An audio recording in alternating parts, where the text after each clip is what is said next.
మరి పేదల నడ్డి విరిచే విధంగా రేట్లు పెంచి దోచుకోవడమే తప్ప ఎలాంటి ప్రగతి సాధించలేదు, ఎలాంటి ప్రజాస్వామిక హక్కులను కాపాడలేదు అనేది మనకు స్పష్టమవుతున్నటువంటి విషయాన్ని అర్థం చేసుకోవాలి.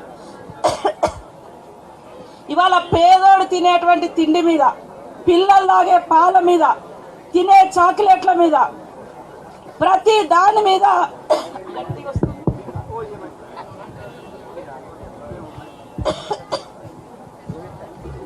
రేట్లు పెంచేసి ప్రజల్ని దోచుకోవడం, మరి వ్యాపారులకేమో పన్నులు ఎగ్గొట్టేటువంటి అవకాశాలు ఇవ్వడం, దోచుకున్న వాళ్ళను దండలేసి దాచుకునేటువంటి పార్టీ బీజేపీ పార్టీ. బీజేపీ అంటేనే ఇవాళ పేదల్ని నడ్డి విరచడం, దోచుకునేటువంటి దోపిడి దొంగలకు ఆశ్రయం ఇచ్చేటువంటి పార్టీ బీజేపీ పార్టీ అనేది అర్థమవుతా ఉంది. దానికి మరొక అర్థం కూడా ఉంది. బలిసినోళ్ళ పార్టీ బీజేపీ అయిపోయింది.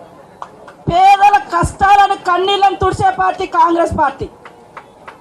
ఇవాళ పెట్రోల్, డీజిల్, గ్యాస్, కూరగాయలు, పాల ప్యాకెట్, బిస్కెట్ ప్యాకెట్ మీద కూడా గబ్బర్ సింగ్ ట్యాక్స్ వేసి దోచుకుంటున్నటువంటి ఈ బీజేపీని మా అక్కలకందరూ చెప్తున్నా, గల్లి గల్లి తిరుగుతుంటే గల్లాలు పట్టండి అని అడుగుతా ఉన్నా.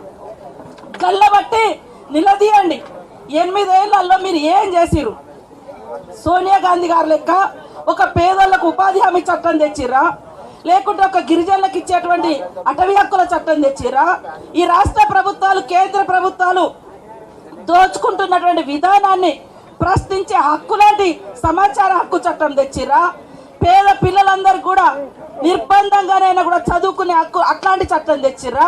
మీరు ఏం చేసిరా అని మా అక్కలందరూ అడగాలి, అన్నలందరూ అడగాలని కూడా ఈ సందర్భంగా.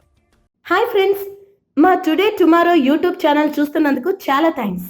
మరిన్ని లేటెస్ట్ వీడియోస్ కోసం వెంటనే సబ్స్క్రైబ్ చేయండి. అలాగే ఈ బెల్ని కూడా రింగ్ చేసేయండి. మా నోటిఫికేషన్స్ అన్ని మీ మొబైల్లో వస్తాయి. అలాగే మా వీడియోస్ మీకు నచ్చితే లైక్ చేయండి, షేర్ చేయండి, నచ్చకపోతే కామెంట్ చేయండి.